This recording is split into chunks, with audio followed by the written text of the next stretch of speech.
मैं जानती हूँ इस वक्त आप क्या सोच रहे हैं। यही ना कि अब जिंदगी भर के लिए आपका रिश्ता मुझसे जुड़ चुका है। स्वरा का क्या होगा, आप कैसे वापस जाएंगे स्वरा के पास। लेकिन आप चिंता मत कीजिए, मैं आपको बांध कर नहीं रखूंगी। आदित्य, नंदिनी, जाने दो उसे।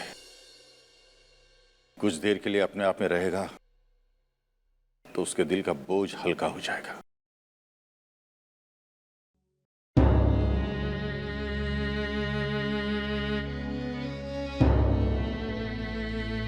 दीपाली बेटा, सच्चाई जब भी सामने आती है ना तो अपनी पूरी ताकत के साथ आती है।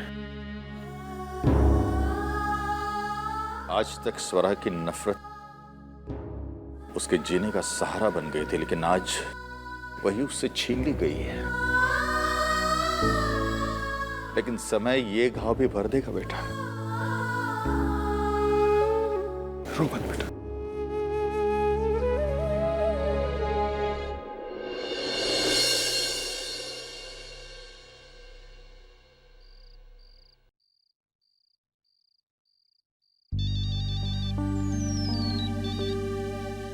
हेलो स्वरा, आदित्य, आप इतनी रात का है। मेरा मतलब है कि सब कुछ ठीक तो है ना? स्वरा, मैं तुमसे बात करना चाहता हूँ। हाँ तो कहिए ना। फोन पे नहीं, मिलकर, आमने सामने। हाँ तो ठीक है, हम कल मिलते हैं। कल नहीं, अभी इसी वक्त मैं तुम्हारे दरवाजे के बाहर खड़ा हूँ। क्या आप ठीक है, मैं अभी आती हूँ।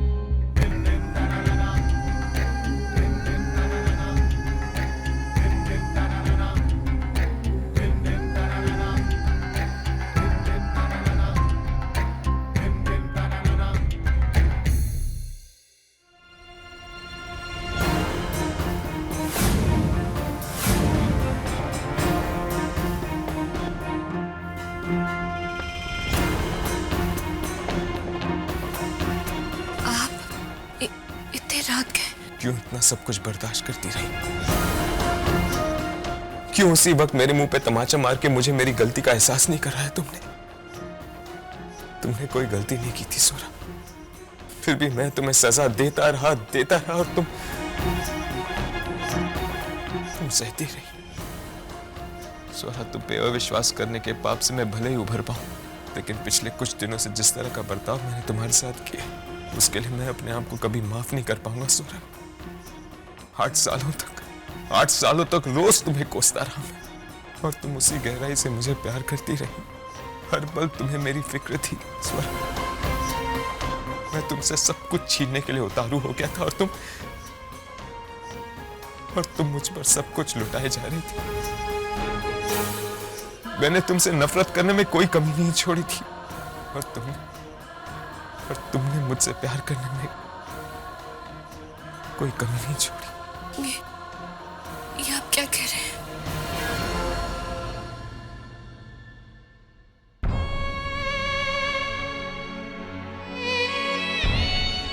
मैं सब कुछ जान गया हूं स्वरा, सब पता चल गया मुझे। तुमने मेरे लिए और मेरे परिवार के लिए क्या किया है, क्यों तुमने मुझे छोड़ दिया था, और कैसे मेरी जिंदगी के लिए तुमने अपनी जिंदगी बर्बाद कर दी। वैसे तुम्हारे लिए कोई मायने नहीं रखते स्वरा, तुम वैसी नहीं हो स्वरा, तुम वैसी नहीं हो, और उस अभय के साथ तुम्हारा कुछ नहीं था। और अदिति को छोड़कर तुम्हारे दिल में उतनी ही तड़प उठी थी जितना अदिति के साथ रहकर तुम्हारे लिए मेरे दिल में उठी थी। मैंने तुम्हें गलत समझा स्वरा, तुम ऐसी नहीं हो। तुम वही स्वरा हो जो मुझे आई लक्ष्मी के मंदिर में पहली बार दिखी थी। क्यों तुमने मुझे छोड़ दिया स्वरा, क्यों छोड़ दिया तुमने मुझे? तुम्हें क्या लगा था कि तुम्हारे बिना मैं जी पाऊंगा? तुम्हें बुलाकर मैं एक नई जिंदगी की शुरुआत करूंगा? नहीं स्वरा, इन 8 सालों में आज तक मेरे हर दिल की धड़कन स्वरा के नाम से शुरू हुई, और स्वरा के नाम पर खत्म हुई। तुम आज भी मुझे और मेरे परिवार को भुला नहीं पाई हो स्वरा, इसलिए इतना सब कुछ कर रही हो तुम हमारे लिए। पर तुमने हमें क्यों छोड़ दिया? तुमने मुझे क्यों छोड़ दिया? एक बार मुझसे पूछ लेती कि मैं क्या चाहता हूं। एक बार मुझसे पूछ लेती कि मैं किसके साथ रहना चाहता हूं। अच्छा तो ये होता कि तुम्हारे जाने के बाद मैं मर जाता स्वरा।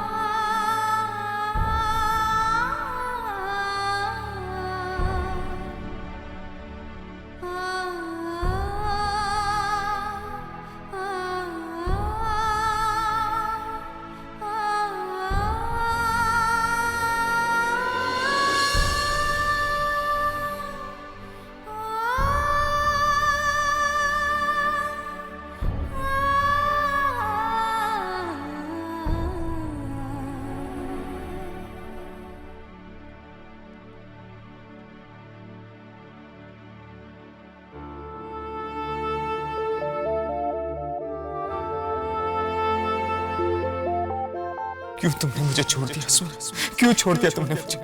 तुम्हें क्या लगा था कि तुम्हारे बिना मैं जी पाऊंगा? इन 8 सालों में आज तक मेरे हर दिल की धड़कन स्वरा के नाम से शुरू हुई और स्वरा के नाम पर खत्म हुई।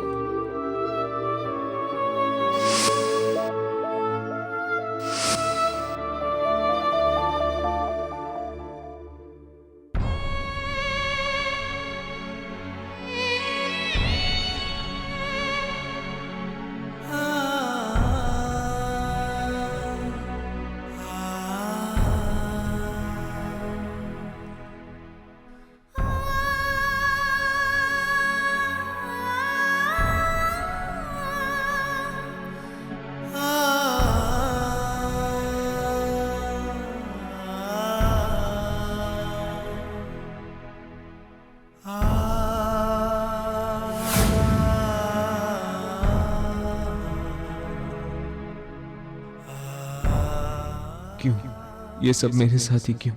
ऐसा कौन सा गुनाह किया था मैंने जिसकी इतनी बड़ी सजा दी तुमने मुझे?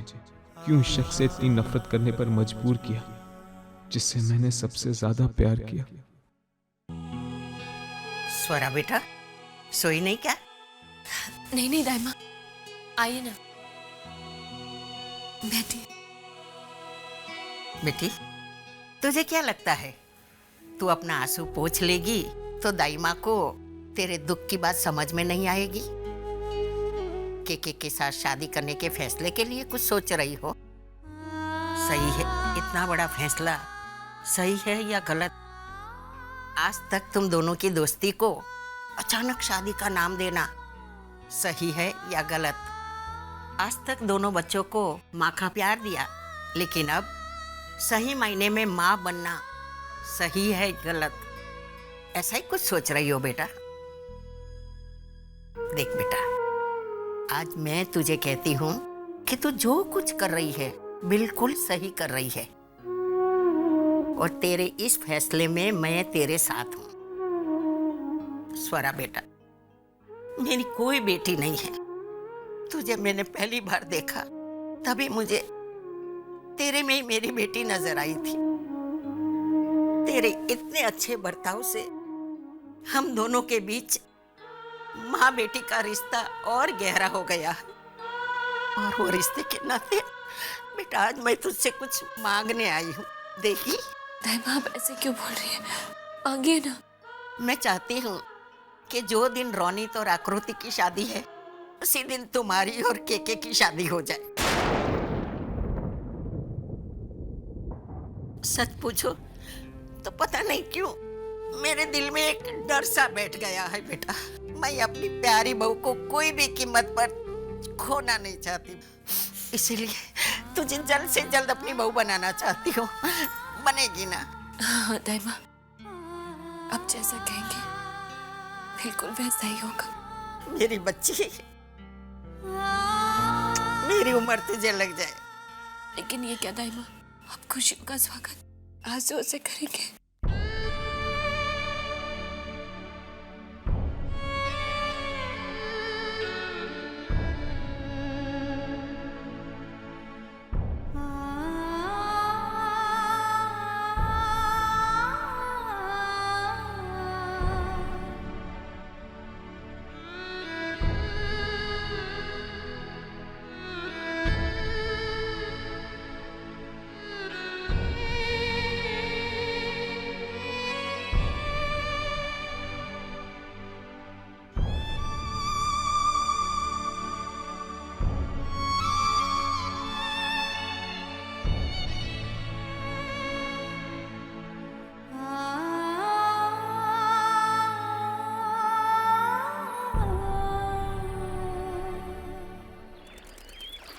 आपको क्या बताऊं, जब से मैंने शादी की खबर सुनी है तब से मैंने सारी तैयारियां करनी शुरू कर दी है और अभी भी बहुत कुछ करना बाकी है।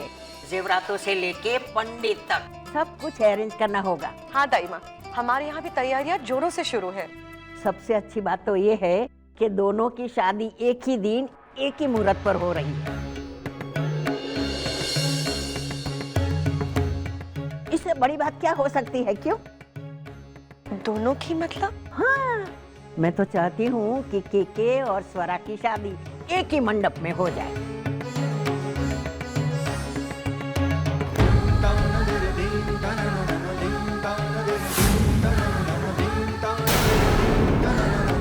अरे वाह, ये तो बहुत अच्छी बात है। हम भी चाहते हैं कि ये शादी जल्द से जल्द हो जाए। बाकी सब कुछ तो आपकी इच्छा के अनुसार ही होगा। बस हम तो आपके हाँ कहने की राह देख रहे थे। अब आपने हाँ कह दी तो हम दोनों की शादी बड़ी धूमधाम से करेंगे। मैंने शादी के लिए हाँ तो कर दी है, लेकिन हमारी एक शर्त है। क्या शर्त है, बताइए ना। आप तो लड़की के पिता हैं, आपका हक बनता है शर्त रखने का, बताइए। देखिए दाई माँ, आकृति हमारी एकलौती बेटी है, इसलिए हम चाहते हैं कि उसकी शादी इसी घर में हो, ताकि हम उसकी विदाई इसी घर से कर सकें। हाँ अन्ना साहब, हमें तो कोई एतराज नहीं है। आप जैसा चाहेंगे वैसा ही होगा। दाई माँ, मैं आपकी इजाजत चाहता हूँ। एक जरूरी काम के लिए मुझे जाना है। तब तक आप सारी औरतें शादी की तैयारी की चर्चा जारी रखिए। मैं चलूं? ठीक है अन्ना साहब, लेकिन मेरी एक विनती है आपको कि आज शाम को आपको और आपके सारे परिवार को हमारे घर हल्दी और मेहंदी की रस्म के लिए शामिल होना है। बिल्कुल।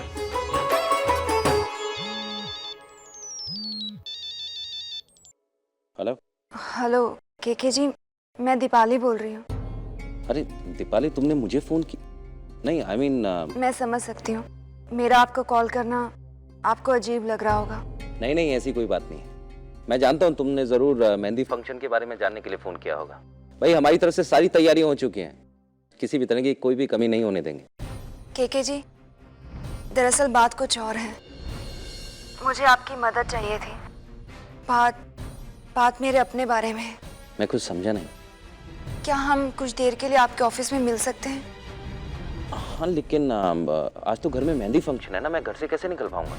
और वैसे भी तुम सभी लोग यहाँ पर आ रहे हो तो यहीं पे बातें करते हैं ना। मैं समझ सकती हूँ, ऐसे में आपका निकलना बहुत मुश्किल होगा, लेकिन यकीन मानिए बात बहुत ज़रूरी है, नहीं तो मैं कभी भी नहीं कहती। चलिए ठीक है। जी।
आज दीपाली नहीं है साथ में, ऐसा लग रहा है कोई कमी सी रह गई है। घर में जब भी कोई फंक्शन होता है अकेली सब कुछ संभाल लेती है। पता नहीं आज कहाँ चली गई। कह रही थी कुछ काम है, पहुंचने में देर हो जाएगी। बस अभी आती होंगी। अब देखिए दाइमा, मेरी बात तो सुनिए।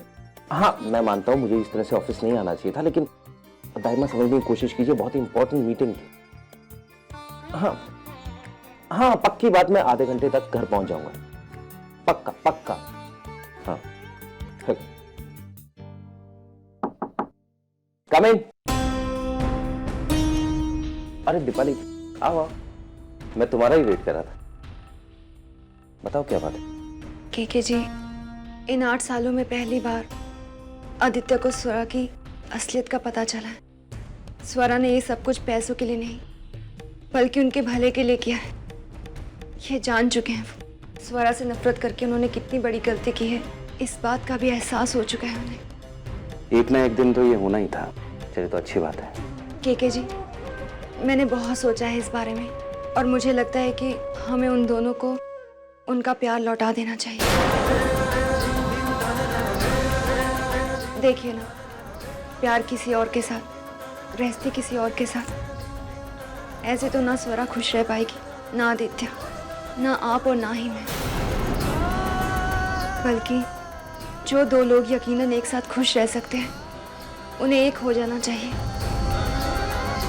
और हमें उनकी खुशी में खुश होकर अलग होना चाहिए।